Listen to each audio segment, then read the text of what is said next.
So I just have to say that it would have been such a dream to present Elizabeth Alexander by herself. It would have been such a dream, and it's been such a dream for such a long time, to present Kevin Young. But to have them here together is like a double rainbow. It is really, we are really blessed. So I just want I want us all to count our blessings. Many of you, I'm sure, first encountered Elizabeth Alexander's poetry on the day of President Obama's inauguration, when her poem, Praise Song for the Day, resounded throughout the Capitol and really throughout the world. In today's sharp sparkle, this winter air, anything can be made, any sentence begun. On the brink, on the brim, on the cusp, praise song for walking forward in that light. The light and the praise both these poets bring to our ears and our heart, their acknowledgement of grief, pain of love, is deeply appreciated as we walk forward in these times trying to find the light. Elizabeth Alexander is the author of 6 books of poetry, 2 collections of essays, a play, and various edited collections. She was recently named a Chancellor of the Academy of American Poets, as well as the Mellon Professor of Humanities at Columbia University. She was the inaugural Frederick Eisman Professor of Poetry at Yale, where she taught for 15 years and chaired the African American Studies Department.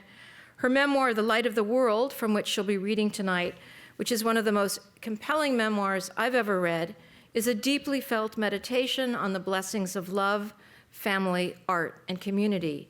You finish reading it, you want to start reading it again. Kevin Young's new collection of poems, Blue Laws, selected in Uncollected Poems, 1995 to 2015, is a great event to celebrate tonight. Yes.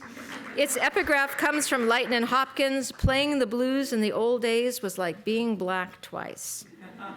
Read as a whole, critic Christine Smallwood noted in Harper's, the book tells a story about how history has been written on African American bodies and imagines the voices that have spoken back. Language forms like new skin, tender and tough. Poems in Blue Laws are gathered from the first 20 years of an extraordinary career. Kevin Young is the author of 11 books of poetry and prose, including Book of Hours, winner of the Lenore Marshall Poetry Prize, Ardency, a chronicle of the Amistad Rebels, winner of a 2012 American Book Award, and Jelly Roll, a blues, finalist for the National Book Award. He's currently the Charles Howard Candler Professor of Creative Writing and English and curator of both literary collections and the Raymond Danowski Poetry Library at Emory University in Atlanta. It gives me great pleasure to please welcome Elizabeth Alexander and Kevin Young. Please join me.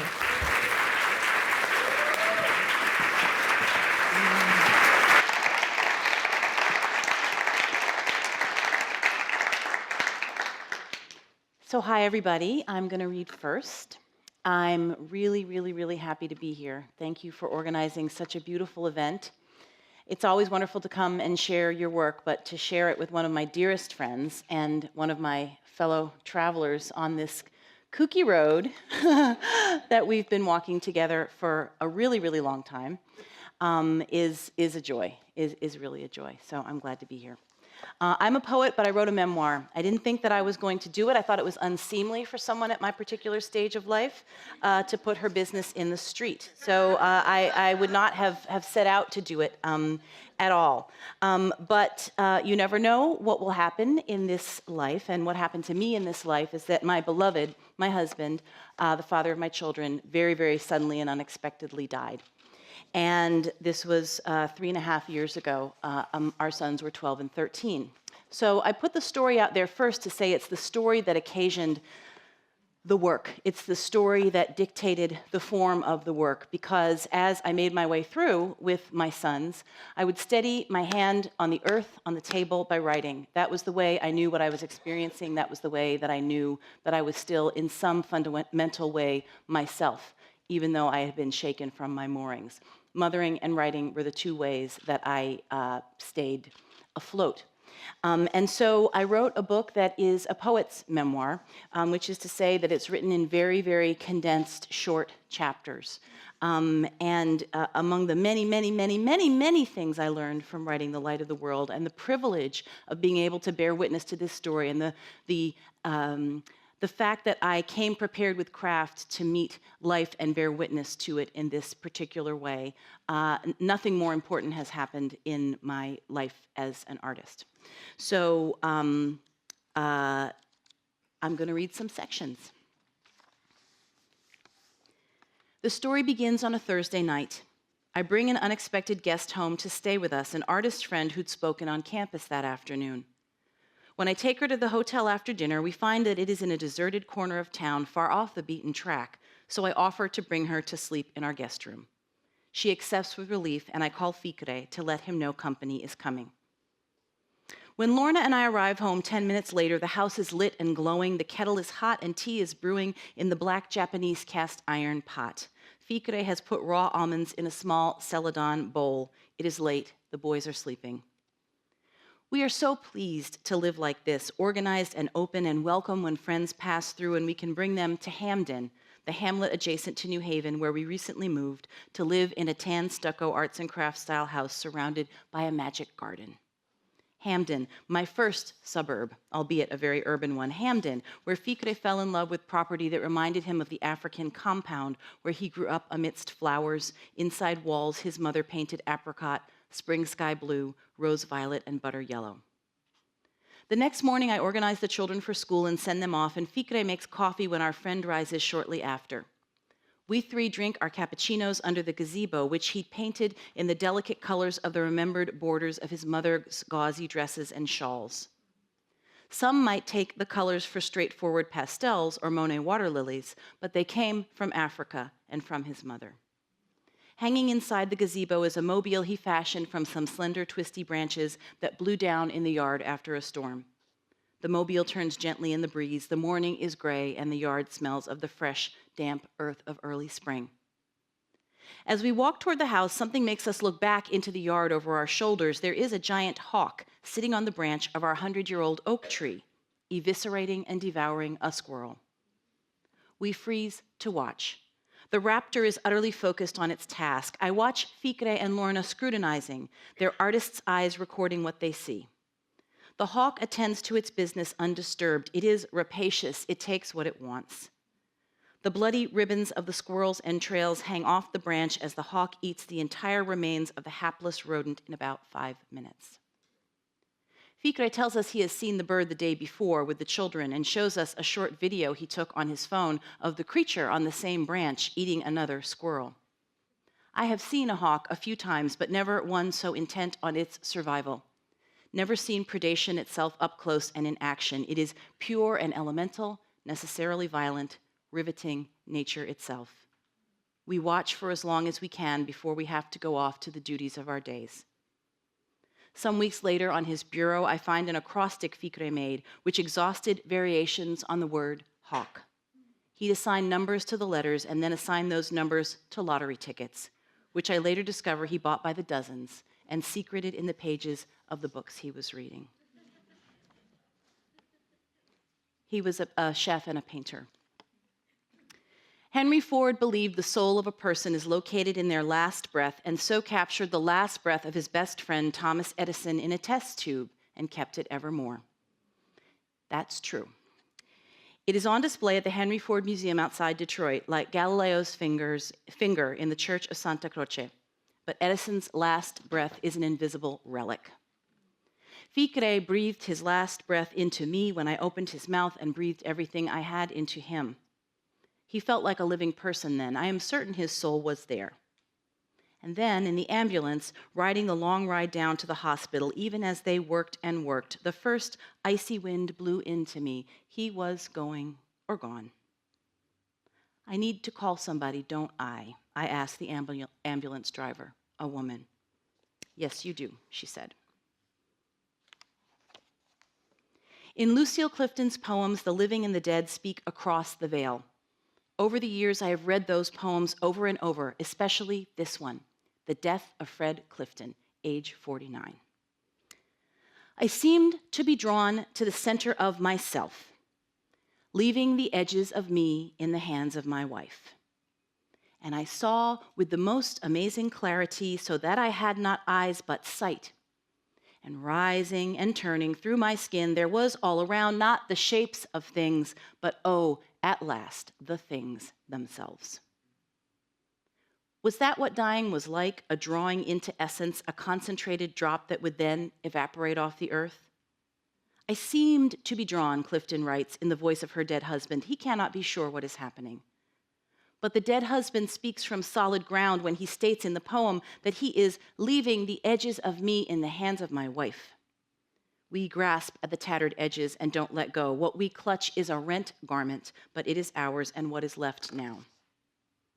The poem yields more as Fred Clifton moves closer to true knowing, as he sees with the most amazing clarity. Death itself is like a snake shedding its skin. Fred Clifton describes rising and turning through his skin. A new self reveals itself when the old carapace has shed and died, as though we live in exoskeletons with something truer underneath. Death comes with a gift in the poem. Our loved ones tell us here that what we see with our eyes is different from what we know, the things themselves. Oh, at last is the moment of exaltation in the poem. Lamentation and exaltation are simultaneous here. I am a widow. I am Ficre's widow, clutching at his edges. I cannot hold on to the garment. I cannot imagine what sight awaits me. He who believed in the lottery, he who did not leave a large carbon footprint, he who never met a child he didn't enchant, he who loved to wear the color pink, he whose children made him laugh until he cried, he who never told a lie, he who majored in physics, who knew the laws of the universe, he who wanted to win the lottery for me. I have to go to the studio and make sure it is secure. There could be flammable materials, turpentine. I don't know what I will discover. 2 of my beloved students from the art school say they will come with me, Ronnie and Kenny. When we first enter, the life force within the space literally brings me to my knees. He is utterly present, but of course he is not present. He has left the studio tidy and ordered. I begin to take in what is in there. The hundreds and hundreds of canvases, not to mention the photographs, multimedia pieces, short animated films, charcoal and pastel sketches, and much more. I see that what he had been doing was creating an entire body of work, full and complete. I had seen each line and mark he ever made at some point, but taking in everything together is another thing altogether. He left us with his eyes on the world. Ronnie and Kenny dispose of what needs disposing, dried, stiff, paint-soaked rags, semi-full tins of paint thinner. Then they photograph everything inch by inch, which they later make into a collage for me. There is a painting on the easel he worked on his last day on Earth. It is a horseman in swift, energized brush strokes, and he is racing off the canvas toward something unseen, lightning quick.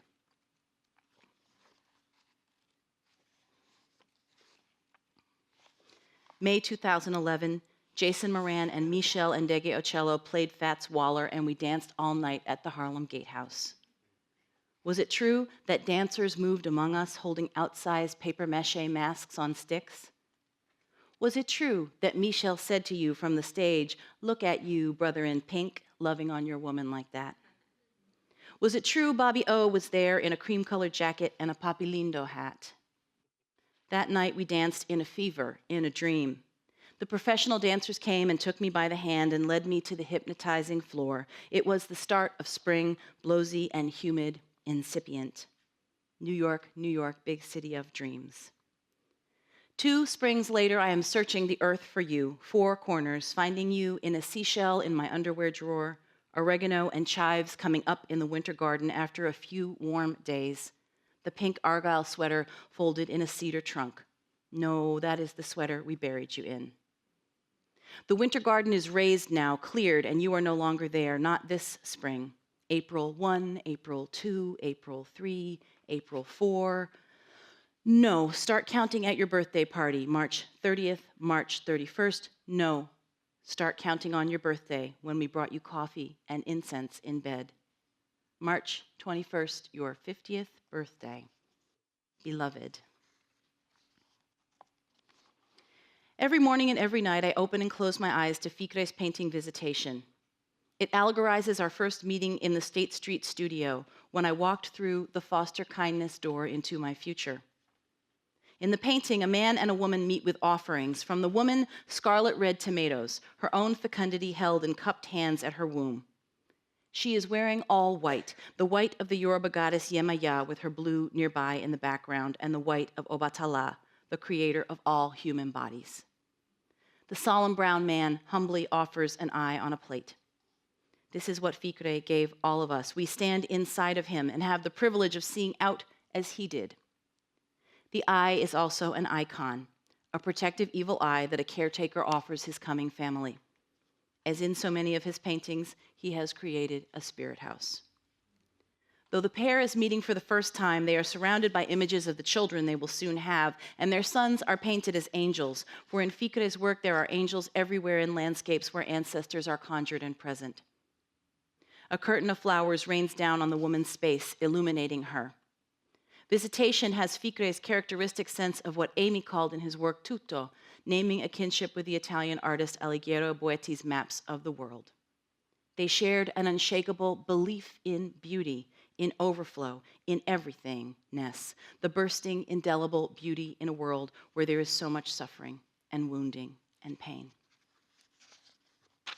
And then to close.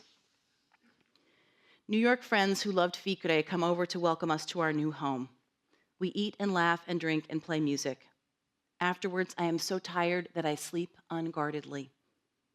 Ficre comes to my dreams and has never been more vivid. He is excited. He has just been named the chef in the historical division of a great art museum.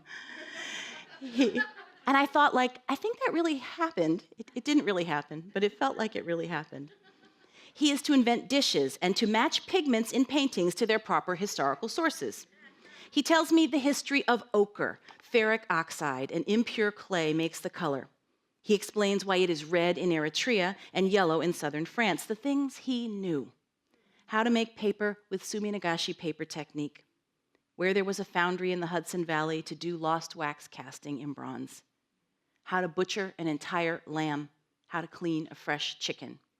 How to marbleize paper and make tiny notebooks with covers the pink, gray, and greens of some remembered quarry. He loved that I was an American girl, tall, sturdy, sunny, good teeth, optimistic, full of songs from the Negro canon and the Great American Songbook. He loved my blues, which saw the world but never laid me low. He knew more than I did that we were not meant to survive if not to profit for others, and that I came from survivors. Later that morning, I asked my sons, how can we be so happy when we have been through so much? The forest is not denuded. The trees are standing tall. In the dream, he picks up my coffee cup and examines it. I have purchased it since he died. He finds the curve of the handle and pale pink crackled glaze to be beautiful. Sit with me, my darling, he says, and have a cup of coffee. Thank you.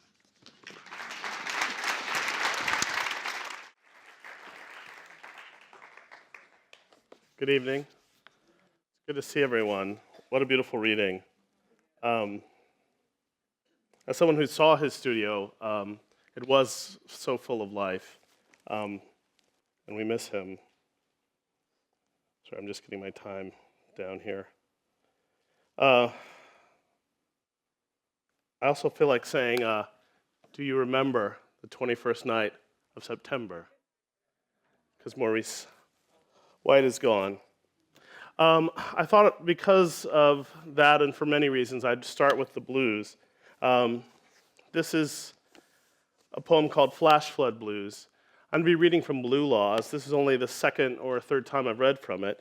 It came out yesterday. Thank you. And it's 20 years of work, so I'm going to skip around a little bit, but really range across this time frame. So this is called Flash Flood Blues. Flash Flood Blues. I'm the African-American sheep of the family. I got my master's degree in slavery, Immigrant to the American dream, evacuee, I seen the water ladder its way above me. Swam to the savings and loan, no one home. I've steered hardship so long, even my wages of sin been garnished. Wolf tickets half off, collect call and response. Whenever we pass on the street, death pretends not to know me, though the grapevines say, he's my daddy. Thanks. So that's from a book called Dear Darkness, but I had turned to the blues earlier in a book called Jelly Roll, which was really, well, it wasn't my first foray into the blues, but it was my first foray as such. And the way I had almost finished the book before I realized that I didn't have any boasts in the book, which you got to have some boasts if you're writing a blues book. So here are a few. Boasts. Wouldn't be no fig leaf if I was Adam. Do I have to do that again? You know, you have to say it twice so people. Wouldn't be no fig leaf if I was Adam, but a palm tree. Once I danced all night till Dawn and I, who never did get along, decided to call a truce. My body, buckets lighter, we shook hands and called it blues. Mama, I'm the man with the most biggest feet. When I step out my door to walk the dog round the block, I'm done.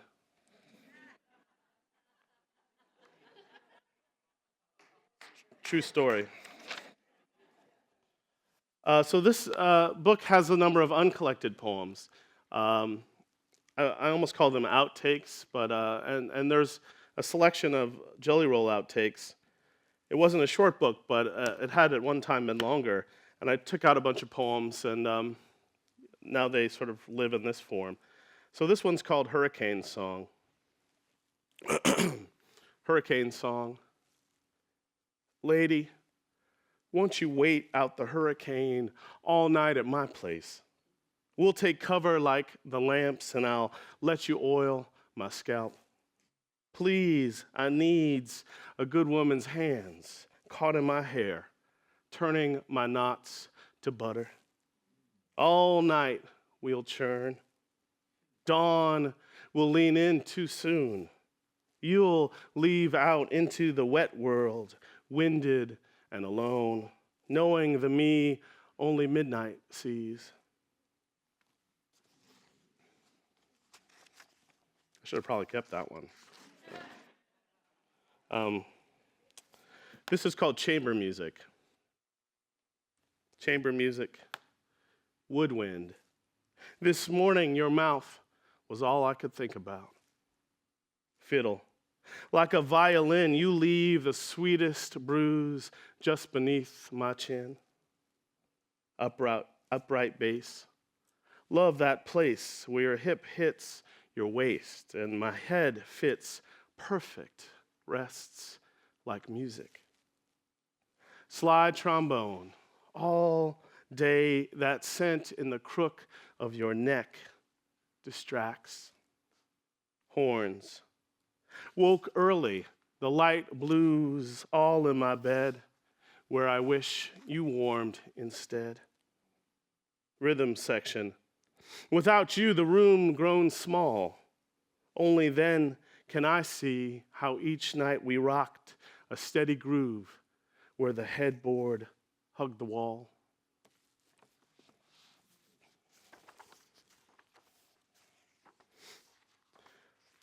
So skipping ahead, I'll read from a book called Dear Darkness again. This is a poem, an ode. There were a number of odes in it, and I thought I would read one. I went back and forth. I was going to give you a choice, but why not? I'll just read Ode to Pork, which is the first poem I could as the first poem I could write after my father died. It was sort of like comfort food or something. So, Ode to Pork. I wouldn't be here without you. Without you, I'd be umpteen pounds lighter and a lot less alive. You stuck around my ribs even when I treated you like a dog, dirty I dare not eat. I know you're the blues because loving you may kill me. But still you rock me down slow as ham hocks on the stove. Any way you come, fried, cued, burnt to within 1 inch of your life, I love. Babe, I revere your every nickname. Bacon, chitlin, cracklin, sin. Some call you murder, shame's stepsister, then dress you up and declare you white and healthy. But you always come back sauced to me. Adam himself gave up a rib to see yours piled pink beside him.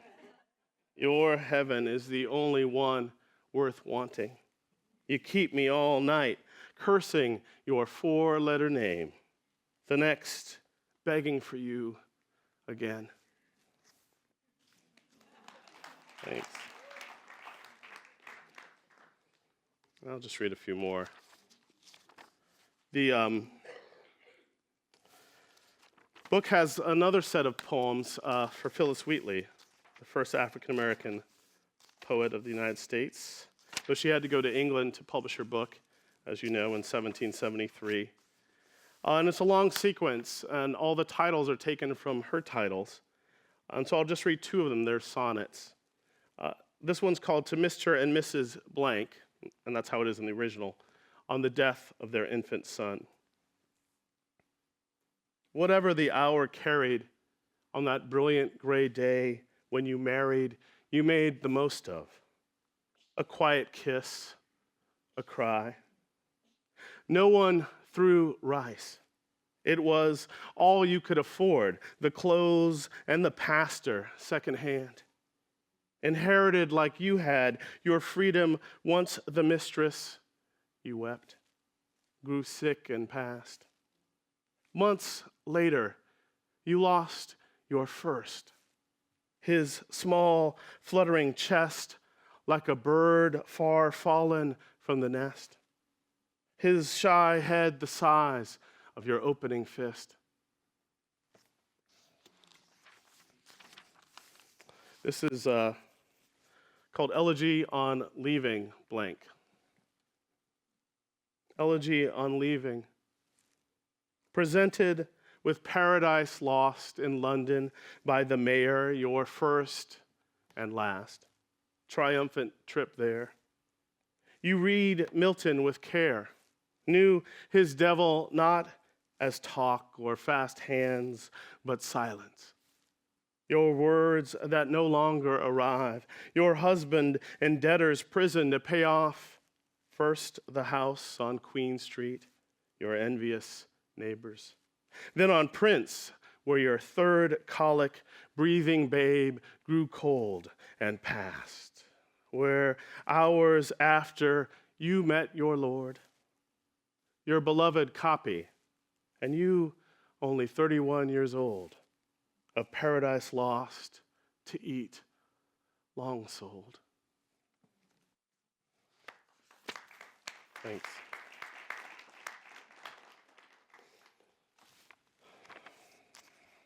So, I'll end with just 2 more poems. This is a poem called Bereavement. It's from a book called Book of Hours. Now it's from this book. And it's a book that I want to return to my father's death and the days and hours after it. A Book of Hours, of course, as you know, is a little prayer book.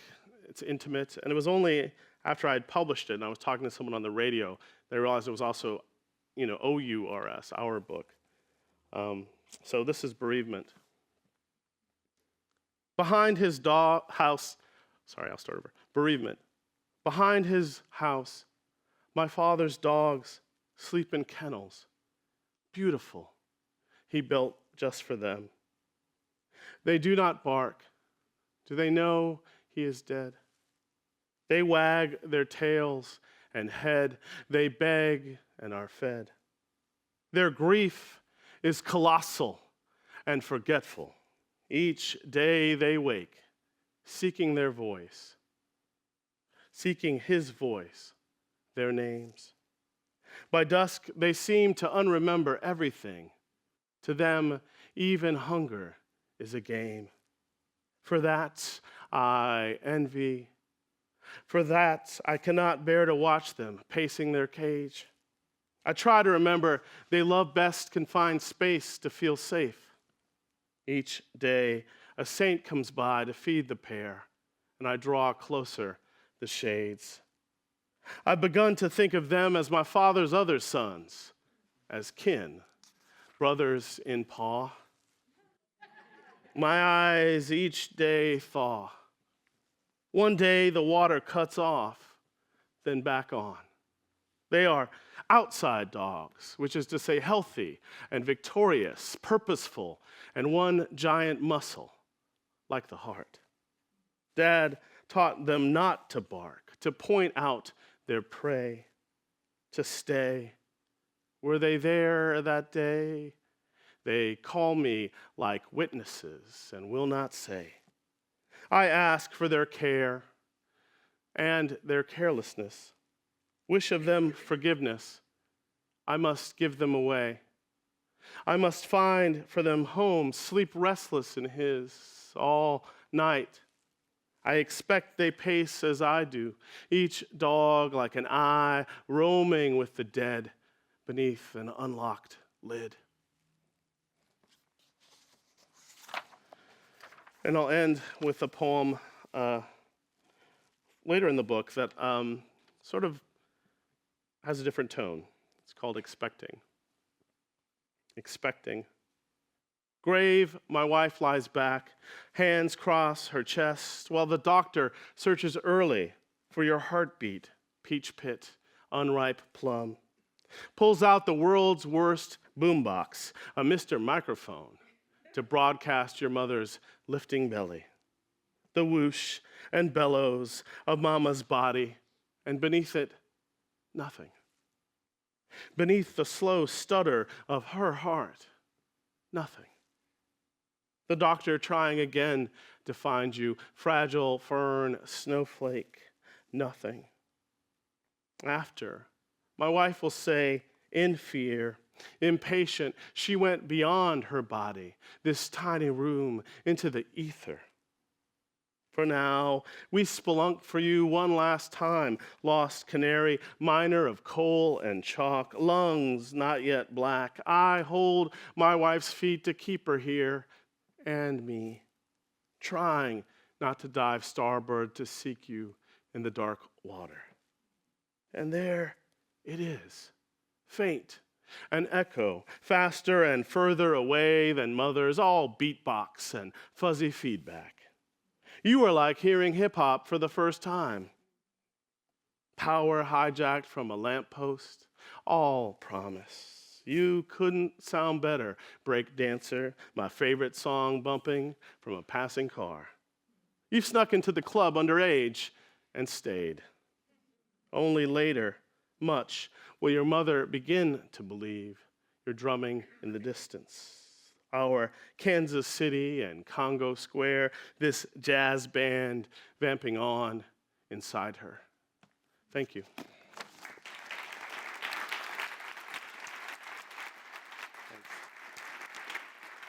So I had a starting point. Oh, no. Yeah.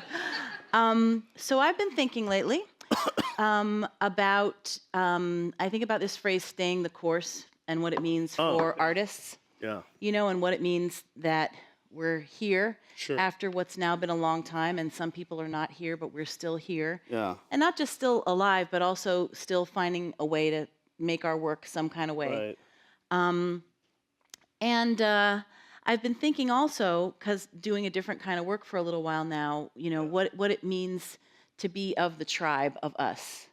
And how precious the tribe of poet friends is to me. As I was flying over here, I was thinking, you know, like, Robin's flying this way, and Kevin's flying that way, and Terrence is flying this way, and we're all in the air doing our poetry thing, and we're all a community in some kind of way, looking at the world at an angle and finding a way to continue to do that. Sure.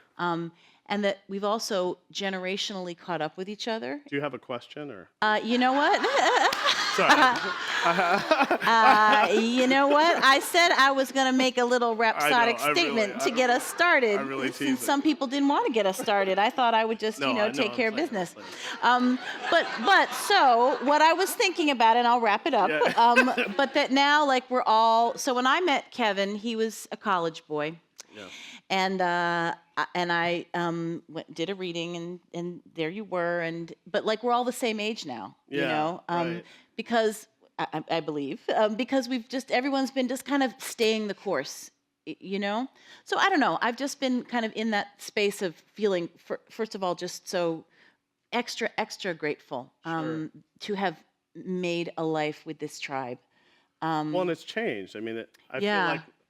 I remember vividly when The Venus Hottentot, Elizabeth's first book, was in the terrific book, was in the New York Times review, and I brought it to my little class and said, we have to be reading this, and I had to be reading that because it really, I thought, I'm not going to get the metaphor right, but it sounded an alarm, or it was a shot across the bow that you could write about history, you could be personal, but you could also be oneself. Which I think all good writers say that, but it was the right moment for me to read that, and I think for the New York Times to read that. So that was really amazing to me, and I remember going to your reading with that book and sort of having you sign it and thinking about it as a kind of totem. But now there's so many totems. Thank goodness. Yeah. I think because of a lot of the hard work of a lot of people. Some in this room, some not in this room, and just going from sort of the dark room to Cave Canem to the sort of breadth of Black poetry, you can't keep up. But you used to be able to get us all in one room, and if a bomb went off, it would be the end of Black poetry for a few years.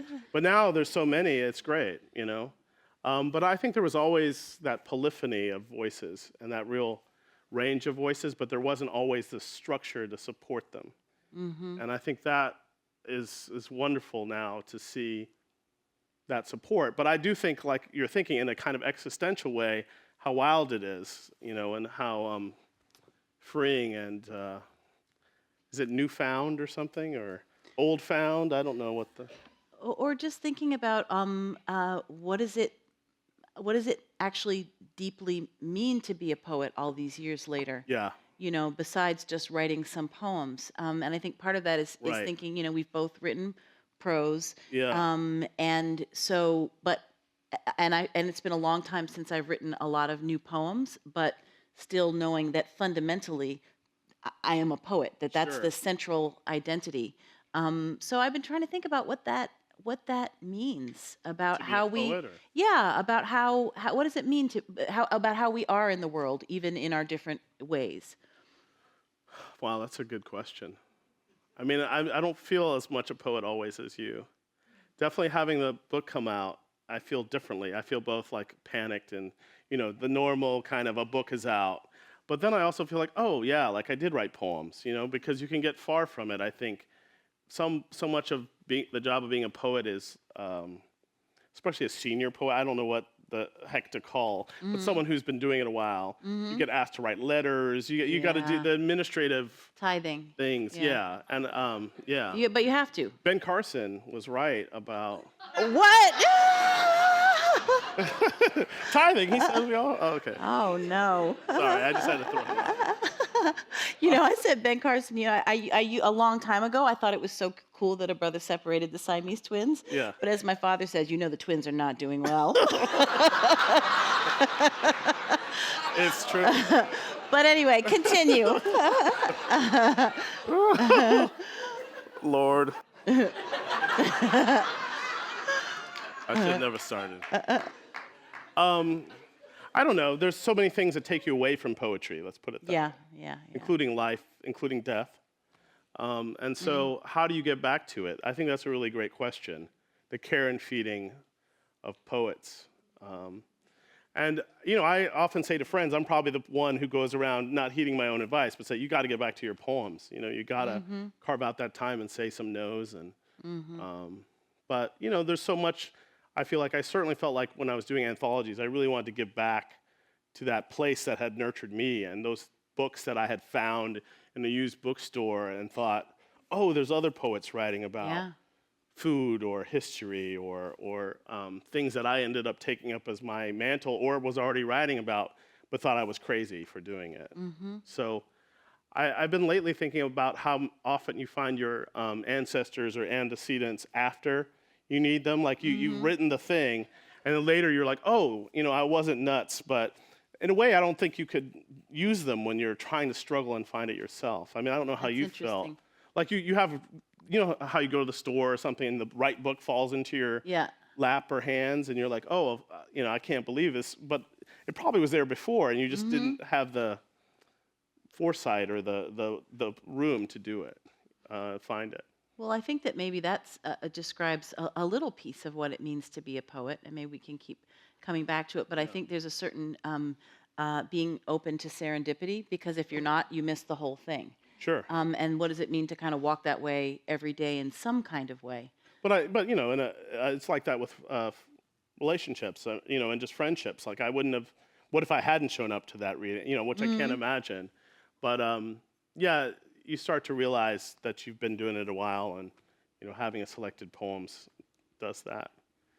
Well, I think also just in thinking and mentioning friendship, I think that one of the things that I feel so fortunate is I think there's a way that and it's about the flying all over the place. We fall in love quickly. We fall in love with each other. We fall in love with our friends. We fall in love with our poet friends. We pick up where we left off. It doesn't matter how long it was. Right. We come right into the place of humor. We come right into that place of being enraptured with each other, and we overdo it. And that's really just a beautiful thing. Yeah, I think so. You know. I mean, poems themselves do that in a weird way. Like I think of poems of yours and different moments when I read them and how much they taught me about, that moment. It's interesting because I remember seeing your selected poems and thinking, you're missing this blues poem, or I missed some of those old friends and things I had taught and thought about and taught me. So Kevin was the only friend. So I have all these poet friends, but I don't share my poems, and I used to share them with Fikre, actually, with my husband, and I just love telling the story of how I looked at everything he made, he looked at everything I made, and he was very kind of elemental in his response, and he would literally, he was not American, he was from Eritrea, and so when he was a wonderful anthropologist of Americanness, and every now and again if he liked it, he'd go which was so funny because that's not an organic gesture for him at all. But and he would just I would read the poem, he would read the poem to me, I would read the poem to him, and he would say thumbs up or thumbs down, and that was the end of it. And I'd say when he'd say thumbs down, and then he would, almost like a Ouija board, he would put his finger on a spot in the poem, and he'd say like that, it's right there. That's where the problem is. Right. And he was always right about it. And he didn't say anything else. And he didn't, and he did it very, very, very quickly. But to Kevin, I show my manuscripts and showed my selected poems, or when I was making it, because really, how do you pick? It's weird. It's very, very weird. And there is a feeling now sometimes when I go back to the original books, I couldn't forget. I think that was so good. What was I even thinking? Yeah, sure. But I mean, I think they're living things, and we're living things, and so it changes. And did he help you with the inaugural poem? Thumbs up, thumbs down, and that was really tense because since that was written in a short period of time, it's how long was it? Motherfucker, will you please put your thumbs up? I mean, he would not put his thumbs up. He just. And because there's a manuscript box, there's about that much draft of that poem. Yeah. Handwritten first, or? Handwritten first, and then in the computer printed out like 100 drafts or something. I don't know. That's how many. I meant how much if I had to. Buy it tonight. Buy it tonight. That's right. Right. One of On the those street. Emory checks. But when it was so pure and true that when Right, you right. finally get there, Yeah, then it's just like, okay, yeah. okay. Well, because I remember when you finished it. We were What'd I having do? a holiday party.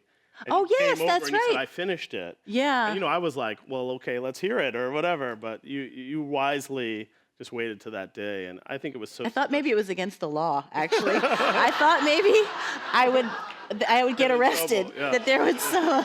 You never know. You never know. Yeah, you never They're know. everywhere, even the good ones. Jump out crew. They're everywhere. Yeah. But I think also in thinking about intersecting with other artists, Yeah. people who make. I mean, there's so much blues. There's so much food. What was it? Did you see what Michael Twitty said about soul food the other day on Twitter? Did you see No, this? I didn't see that. It was a really beautiful line. I wish I could remember it, but about like soul food is the edible aesthetic of. It's just something really lovely about Sure. Black food and the culture of it. Sure, yeah. Something that we share, but that you have fully plumbed. And so I think about the art of cooking, the art of of Ellen Gallagher's involvement with the darkroom in early days, and just kind of always understanding yourself in conversation or relationship to other artists. It's not a question; it's just sort of a naming of something. Yeah, I mean, I think when I don't know about you, you grew up with arts all around, I feel, and I didn't exactly. My parents were, the first to go to college, and they lived in rural Louisiana growing up, and that was sort of my art, was going down to Louisiana and seeing the farm and seeing the chickens, and they weren't romantic, Yeah. I was saying the other day, it's like they were farm to table, but we just didn't know it. I remember my mom came and visited me. I went to the McDowell colony a few times, and she came and visited me, and she's walking in the piney woods, and she's like, I didn't know we grew up in an artist colony. Because it was very much like dirt roads, and it's still like that, Yeah. So it has that earthiness, and for me, that was really what, I don't know about you, when you first realized, because it's a different thing. Like for me, it was like, oh, I want to write. It was strange because I didn't know any writers really, or any poets certainly. But it must have been a different thing for you to decide to step out in a different way. But for me, it was realizing that my grandparents in that milieu was actually the stuff of poetry. Yeah. That poetry wasn't like air, but dirt, mud. Yeah. And that was really important for me. And, there were a lot of, like I said, there were antecedents, but you also have to have sort of models and anti-models. Yeah.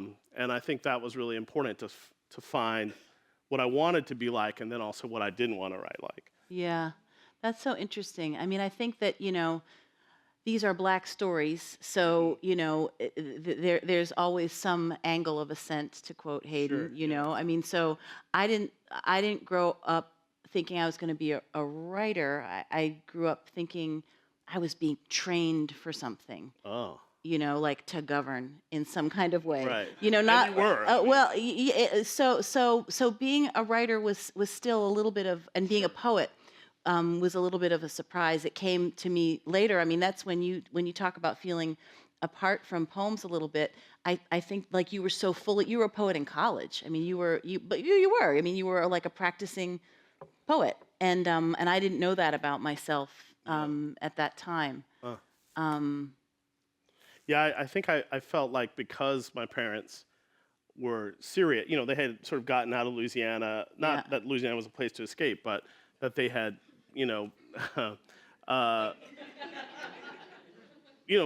set out. It was like they were immigrants or something. Yeah. And so they had this kind of adventurous spirit, but they were also like decided to be a doctor or decided to be a chemist. My mom was the first Black woman chemist to get a degree. She got her degree, I don't know, in the 60s. How many Black women chemists are there, PhDs, period? Hardly any. Yeah. So, and, this is, I rarely meet people who grew up poorer than my parents, It's like, did you have an indoor bathroom? You were richer than they were. Mm-hmm. So, it was always interesting to me to see how you know, you didn't have a choice. You couldn't come home and whine about anything. You know. Yeah, no. You had to just get it done. So to me, I Yeah. think that like, I was like, I better write these poems Yeah. before they figure it out that Yeah. you know, No, that's when that I'm not going to be a lawyer or something. when people say, you know, oh, you know, were you so nervous? Do you think you might mess up at the inaugural, whatever? I'm like, you don't understand my parents. Like, you know, it's not an option Right. to mess up when everybody has cleared a way That's for interesting. you to do, you know. So in a way, I felt simpatico that way with you. Yes, yes. I think also I'm thinking about your mom and chemistry and about like knowing Mm, and expertise, sure. you know, and thinking about, you know, you never fully master, but the idea of having a discipline and something to try to master, to aspire to master. Well, and there's a level of intuition and answers that she loves, I think. Yeah. You know, and chemistry gives you those, which is both poems and not poems. You know, poems don't always do that. There's no one formula, but there is that kind of part of your brain that is not always on alert. You know, like there's some subterranean part that I feel like, how did she figure that out? That she was excellent at that, or Yeah. sometimes you wonder, you Yes. know, what spirit. But I guess the other side is that, like, I just, you know, my grandfather played Zydeco music, and this is his fiddle on the cover, which I still have. And then it's nice. So beautiful. And there's a picture of him inside with his cousin and his play cousin, you know, posing with this fiddle. You know, like when you have that, you got to do something, right? You can't just not do anything. Yes. Um, No, that's so- right. I think also when you talk about writing the letters and, you know, just trying and where the black arts have moved in the years that we've been Right. making them, and how important it's been to, you know, try to build something and try to be helpful. Do you think it's built now? It's not built. No, because I mean, you know, no. So much that has been built could evaporate tomorrow Yeah. as far as institutions. Look, arts organizations could evaporate That's true. tomorrow. So many of them. Yeah. So when you put together like black people and poetry and you think about what does it take, or the arts in general, Yeah. you know, I think the good news is that, you know, black people are survivors and poetry is tough grass. Yeah. So right. you can't, apparently we can't be exterminated, right? You know, despite efforts to, you know, ongoing efforts to the contrary. Sure, sure. But I mean, I'm serious. No, you know, absolutely. so too poetry, right? Human beings have declaimed for as long as there have been human Right. beings. So that's not, so it persists. But I think that I think the institutions are very fragile, and I think, you know, I get very excited when I see. I don't overvalue prizes, but I'm a student of them. Yeah. You know, when I see places where we were not before, where we weren't judges, where we weren't nominated, where we didn't win, and I see how so much is changing, and I think recognizing that, you know, right now, I think black creativity is certainly beginning to be recognized as being at the center and definitive and constitutive of American creativity at its best. Yeah. But I mean, but I feel like just take away one head of an organization, or just, we know what happens at the end of these judging processes where suddenly there's a default to familiarity, or it could fall apart very quickly. Interesting. So I don't know. I just think it's just important to keep at it, but it does take time from the work. Yeah. Yeah. What are you thinking about next, or are you thinking about what's next? I Because you're up for a prize, we should say, the National Book Yes. Critics Circle. So that's nice. That's nice. But you know, this book's been really interesting because it's, you know, it's because it has story that goes before the writing. So many people have come to the story. Yeah. So they're the same people who might be interested in poetry or my poetry or our poetry, but then also there are all these people with all these stories. Yeah. So moving around with the book has been so beautiful. I felt that way about the grief anthology I did. Yeah. People still come up to me and they say, "Oh, I gave that, 10 times to people." I've given that book, Yeah. yes. So it's funny what connects. You don't always know, but you always hope, I guess. Yep, yep. I think it's a beautiful book, and hearing those first pieces of it. When did you know it would be that structure? I wrote little pieces, little pieces, little pieces, and just like with books of poems, I don't, I would put them in a folder when they were done and not look at them Yeah. for a long time because I was afraid I would jinx it if I went and looked and the folder was actually scant, and Yeah. and then I'd think, So oh, you're just forward. so just like little piece, little piece, Yeah. little piece, little piece, little piece, and I didn't understand it as a whole actually for some time. And then when there were enough, Rita Dove talks about how, I can't remember if she talked about this in writing or if I heard her say this at a reading one time, that when she's putting together a book that she would put like red folder, blue folder, purple folder, yellow folder, and that she'd take her sheaf of poems and she'd walk around the room and say, purple, you're red. She would just make these very intuitive piles. Really? Yeah. You can do that? That's what I do. She would, I don't quite do, I'm being like No, Rita, I'm being dramatic and fabulous. I have nails that are painted beautifully like I am Rita for a moment.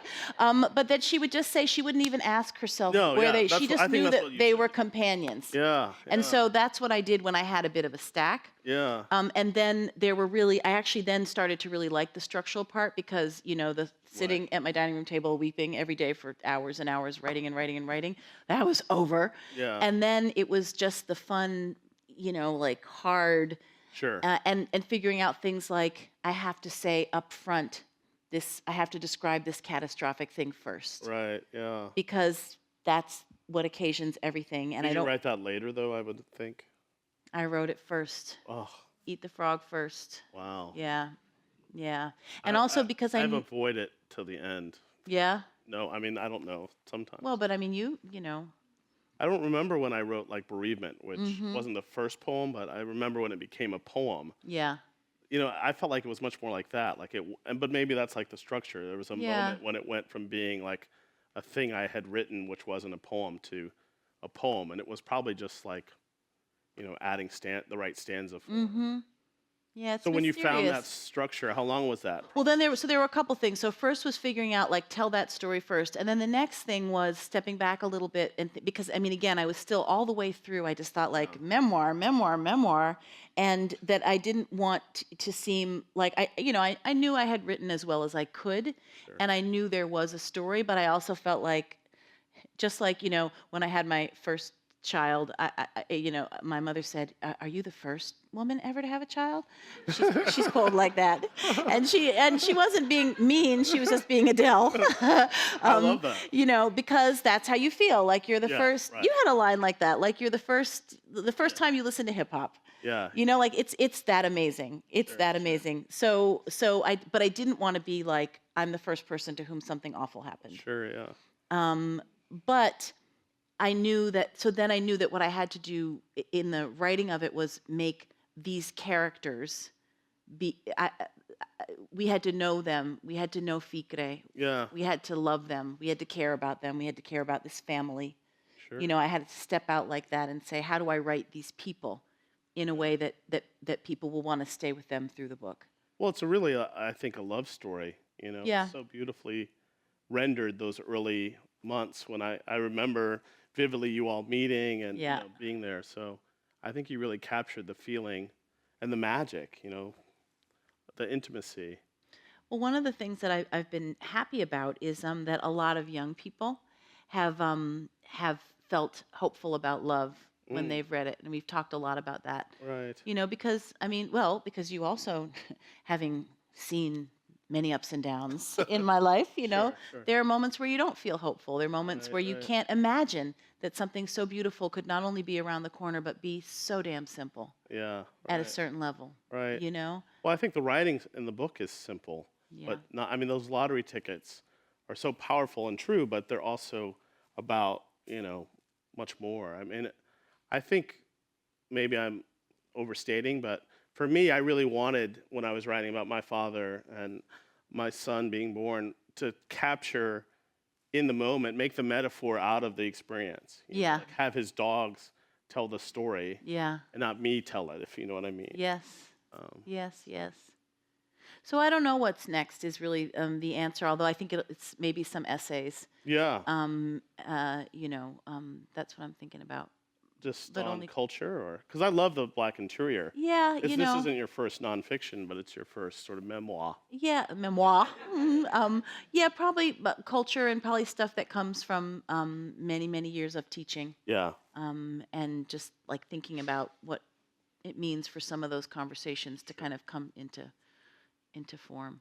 And how about you? Uh, I am finishing, I hope, soon, a nonfiction book about liars. Um, but So cool. it's very long because there's a lot of liars. Ah, I'm trying to cut it down, but these people keep lying, man. I mean, keep lying. So- I'm really trying to resist the election cycle in that regard. Yeah, right? Real tough. There is trickeration everywhere. It's real tough. And is liar, because I remember for a while the word was hoax. Yeah, I'm lying when I say it's about liars. Okay. It's really about hoaxes. Hoax. Yeah. You get to even write that word over and over Yeah, again. it's a great word. It sure is. So so that's a big project. It's sort of a little bit. The Gray album, which was my first nonfiction, was like the good side of lying, and this is the bad side. And so, and then I think eventually there'll be, because that book's about storying, or sort of what we used to call. You couldn't say you lie to someone in Louisiana. You'd have to say you story. Mm-hmm. So That's interesting because I imagined, because I not having seen the new work, I think of it as in my head. I put it in a different place. yeah, it is very different. Mm-hmm. And I had to reconcile that, like, it's okay to say it's bad. I think I'm so used to, rooting for a thing. So it was interesting, because I wasn't going to write a book about 400 years of African American production and say, well, it was bad or didn't exist, or which there's many books like that. Yeah. Sort of back to what we were saying. Like there's a book called Modernism. I think it's Peter Gay. Oh, And yeah. there's not one black person in it. Isn't that something? I know. And it's 500 pages. Up on a shelf with a whole lot of other Someone's 500-page mistress. books. A Manet's mistress is half black, maybe. So. Oh, so that's an example. Yeah, Of one of she's the the- only, half of her is black. And that's, it was like he just kind of, just Yeah. gone. And you see that, like, the renderings of what the avant-garde is like often end up all white, which is strange. Yep. And not, how I think they thought of it. Yep. They loved African and oceanic and however you want to think of it, art. Well, that's what I love about like scholarship and university life and Yeah. and thinking and that even not necessarily by scholars but scholarship that says and that in teaching that when you can say okay it's 1945 Right. or it's 1935 and Gwendolyn Brooks is a poet coming of age in right. Chicago and what else is happening in Chicago. Sure. And guess what? Like these people were aware of each other, and it wasn't right. just all of the black people all together all the time, although sometimes it was. But I mean, people, lo and behold, they read things. Lo and behold, anyone can open up a book. Right. People looked at things. People went places. People crossed Yeah. boundaries. People had friendships. Sure. It's But don't you think that silo thing is it's sort of how we're taught. It's sort of how some people teach. But I also think it's easier, tidier somehow. And the messier truth still hasn't been written, I don't think, about the 20th century and poetry. I'm a curator of this poetry library, and you just see these connections. This person published that person, slept with that person. Yeah. There's a letter that I had known we had it, and I'm doing a Beat exhibition in a couple years. And so there's going to be a lot of Bob Kaufman, the wonderful poet in there. But we have this letter from Jack Kerouac to Owen Dodson, the African-American writer, a wonderful writer.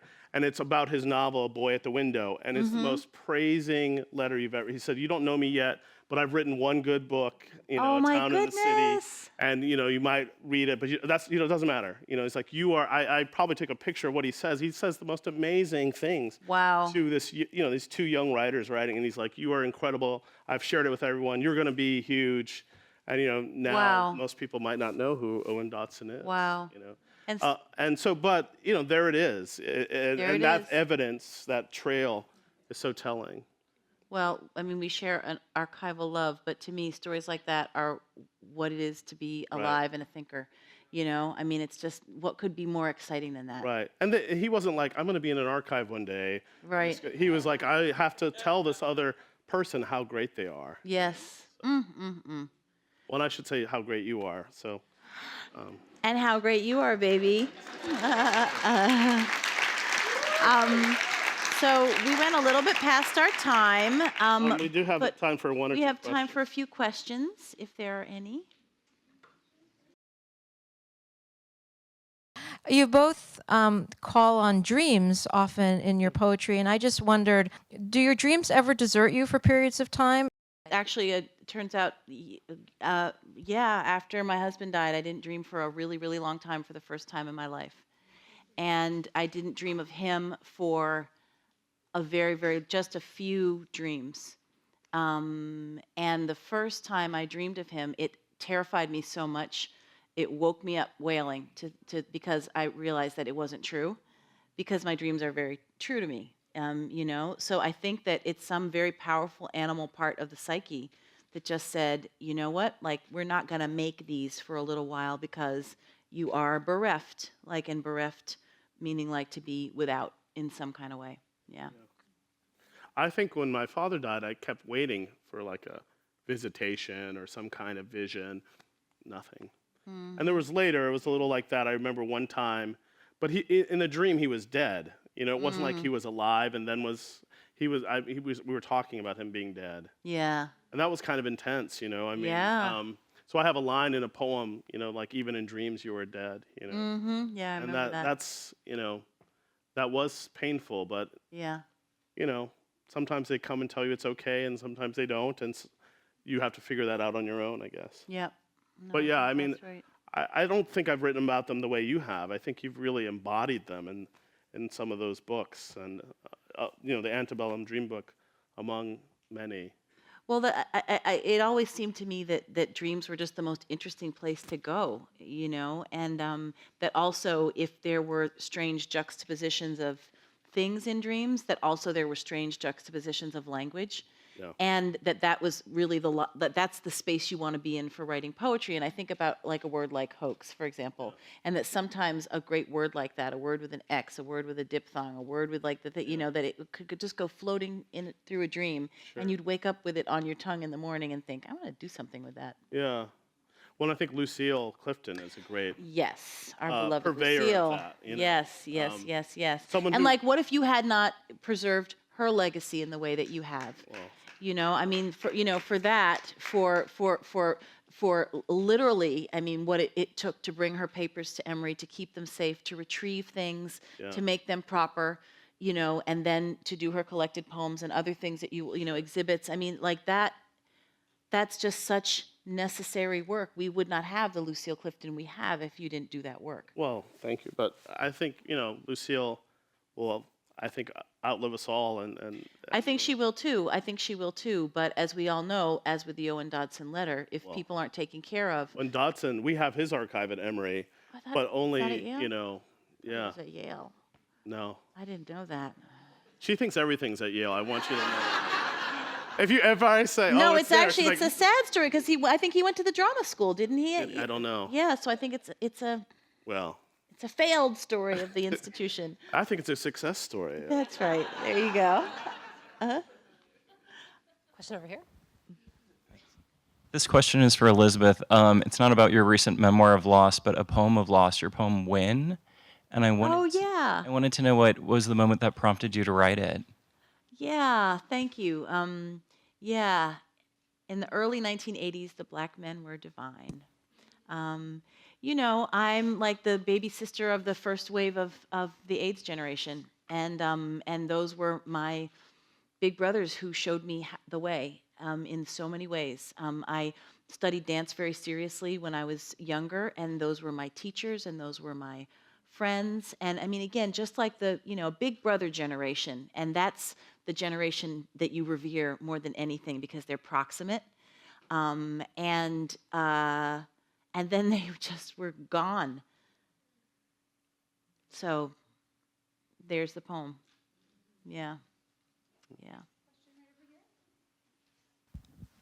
I was struck by your Owen Dotson story, and I wondered if each of you might suggest some writers that we might not know about that we should be reading. Oh, you probably got a. You should start, yeah. So many. Call out. People out here have some names. Nella Larson? Yeah, Nella Larson. Oh my God, amazing. If you haven't read Quicksand or Passing. Talk about modernism, right? I mean, yeah, who else? Octavia Butler. Great choice. Is a great, great, great choice. I think, she's very well known, but she's not enough known. My, person, Gwendolyn Brooks. I mean, I think she's not enough read.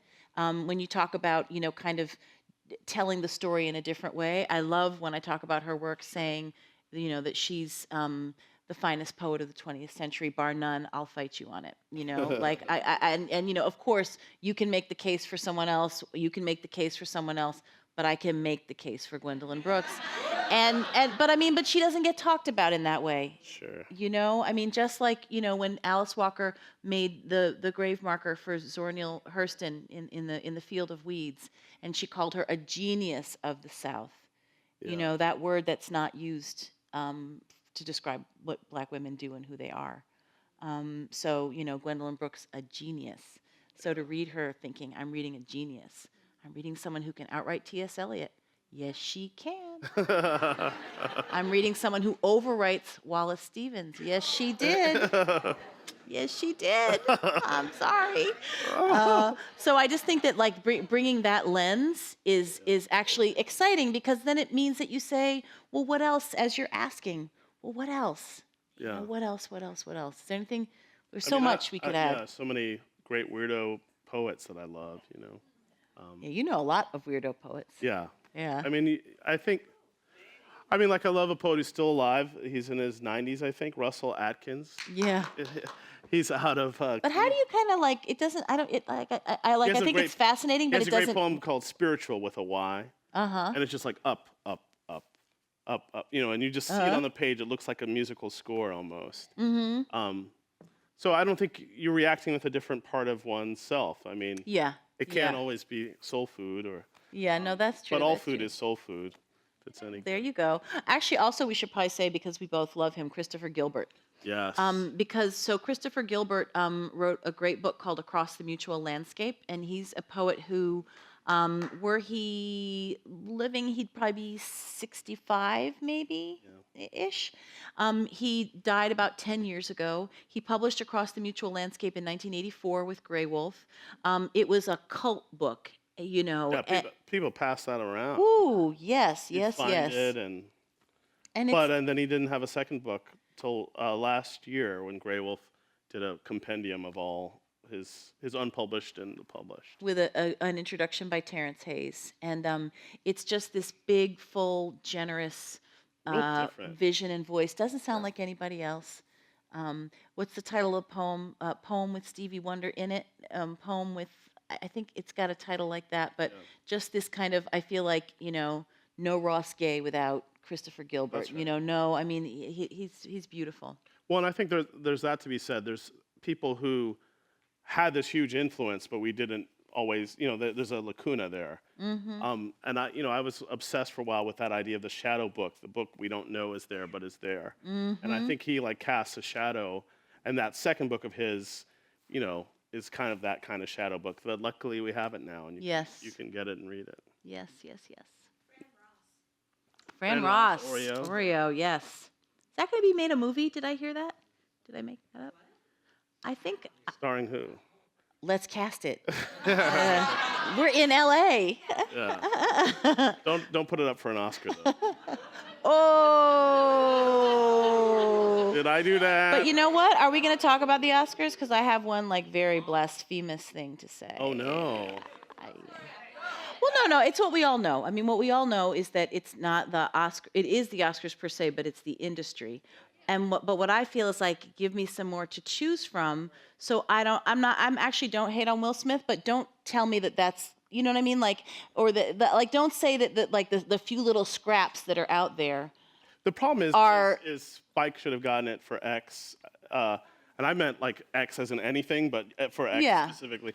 No nominations. You know what I mean? Like just over and over and over. The whiteout or blackout, however you want to think of it, persists. So this is more the norm, actually. Yep. But Halle Berry got hers, man. Another question from the audience? Hello.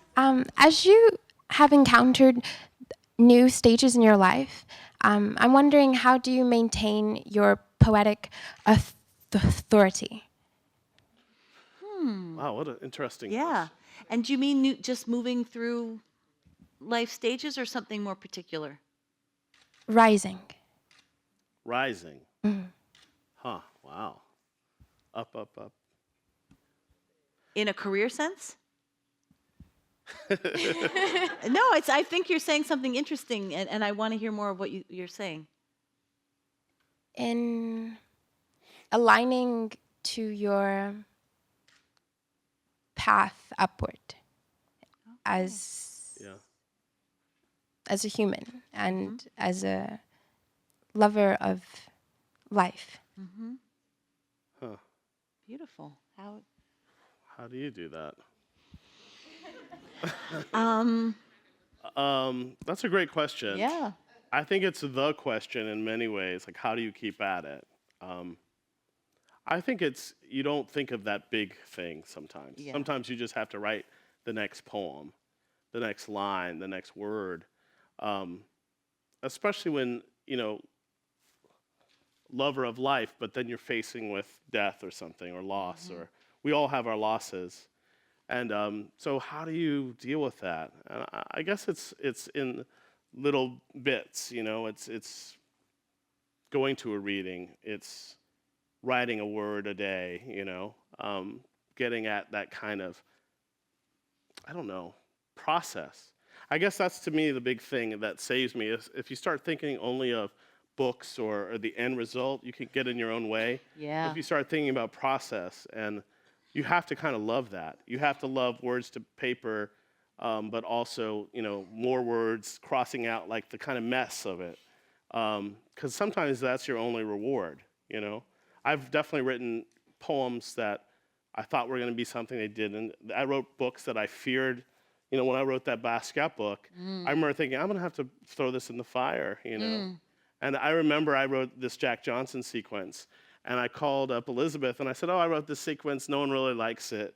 And next day I got like a phone call from an editor who said, I hear you have this poem.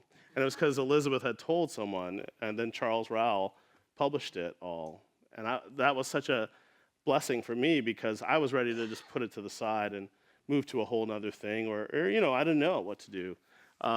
It's such a great, great poem. Well, thank you. And also, it's a poem that when I read it, and this is one of the tests among loved ones, I was so jealous. I was so jealous in the good way. I thought, But I couldn't have written it without your Ali poem. I remember she had this great, as you know, Ali poem. And I remember vividly hearing you read it, and you said it used to be 15 parts, but now the heavyweight round, it's 12 rounds, so it's 12 parts. Yeah. And I thought, oh shit, that's smart. Like Poetic structure from the Boxing Association. Yeah, it was great. So I think it's things like that have to get you going and keep you going. Yeah. Yeah, process. It's just so true. And the only thing I would add to that is that's about staying very much present in the moment. So I don't mean to be kind of like Buddhist light, but I mean that principle of being very, very present. I saw, my poetry teacher was Derek Walcott, and one of the things that was amazing that I learned from him is that here he was this, great, great, great accomplished artist, but every day it was about a blank page, and that for him the metaphor was St. Lucia, where he's from, You know, the waves, any markings in the sand, the waves wash them clean. And so you start all over again. You look out at the horizon and you start from scratch. And you're always humble, you know, writing against the ages. And that the only way you can write against the ages is by staying in the moment. I think also, so too, you know, for both of us, the privilege of parenting it is also, there's a way in which your children will keep you in the moment. And that's just a hard place to be sometimes, a gorgeous place to be sometimes, but like the place to be, the truest place, I think. So lovely to see both of you. Hello. In talking about process, I was just wondering your thoughts on language as a way of knowing and how language helps us to navigate and explore and not shy away from the ineffable, especially something as frightening as death and loss. Wow, y'all out saving the big questions for. That's a good question. I mean, I think a lot about wordlessness and jazz, say, which to me tells a story, but uses silence to tell it. And I find that instructive, whether it's in a line of poetry or thinking about even essays, you know. So there's the kind of gaps and silences we're talking about, but I think then there's also the, you know, befriending it. Like I feel like that's what Bob Kaufman did. You know, he always said, oh, you know, I want to disappear, I want to be not remembered, I want to be buried in an anonymous crater on the moon. But he also was then, you know, fighting the silence at sort of every turn. I think hip hop does that. But it's obsessed with silence and kind of noise and nihilism, but as a life-affirming kind of thing. So to me, there's a lot of approaches to it, but looking back and stepping back at African-American culture, to me, the blues too are this amazing thing where the part of it is naming it. You know, you're not like using euphemism, you're using wordplay and double meanings, but you're not like, there is no death, you know, everything's fine. You have to say it, you know, last kind word blues or, you know, death letter blues. I got a letter this morning, you know, how do you reckon it read? That's not a good letter, you know. Yeah. And to say that is to prepare us for what the I in that song, Sun House song, is about to open, you know. Said the gal I love is dead, you know, and, you know, hurry, hurry, it says. And that kind of, is that nihilistic or is that, you know, is that realistic? So it's that tension, I think, that I find in the blues, and I find it consoling. You know, when I'm super blue, the blues fight that, you know. And music to me, at its best, has that quality, and poetry to me, you know, has that music built into it. I don't know, sometimes it can be too much, you know. Were you able to read in those moments? I like couldn't, you know, like when I lost my friend Philippe Wamba, the late great, he was 31, like Phyllis Wheatley. And I could only listen to reggae music. I can only listen to Bob Marley. And so that's why those poems ended up with Bob Marley titles, you know. So I don't know if this is answering the question so much as sort of trying to think about, you know, and I think we need to think about it more. How do we write about that in a space and world where there are losses, there are injustices? How do you make that sound about it? I mean, you know, I think a book like Citizen does it in such a powerful way. Yeah.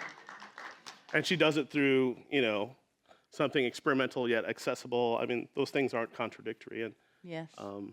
so I don't know. I think we're all doing it in different ways. And, you know, just writing is part of that, sitting down and having the faith to do that. Yeah. You know, I was thinking about this thing that Anna Devere Smith says about her working practice of interviewing people and making plays out of them. And she said that her grandfather said to her, and this was by way of teaching her about kind of old school Black recitation. And he said, if you say a word enough, that word will become you.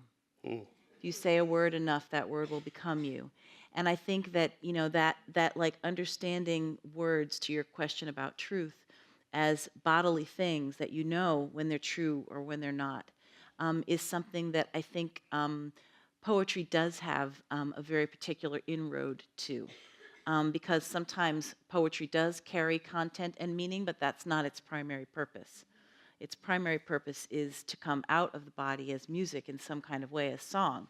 And I think that so being, and that you measure that in quite a visceral way. You measure it here, not just here, you know, and although our brains are in our bodies too. So I think that kind of like, you know, measuring truth not by content, is it a lie or is it not, but rather by a kind of deeper knowing. Well, sounding true. I don't mean sounding true. True-ish. I mean like. Yeah, exactly. Sounding true. Like the golden earth, wind, and fire gong. I know. Yes. Amen. Amen. Thanks a lot. Thank you. Thank you, darling. You're doing great.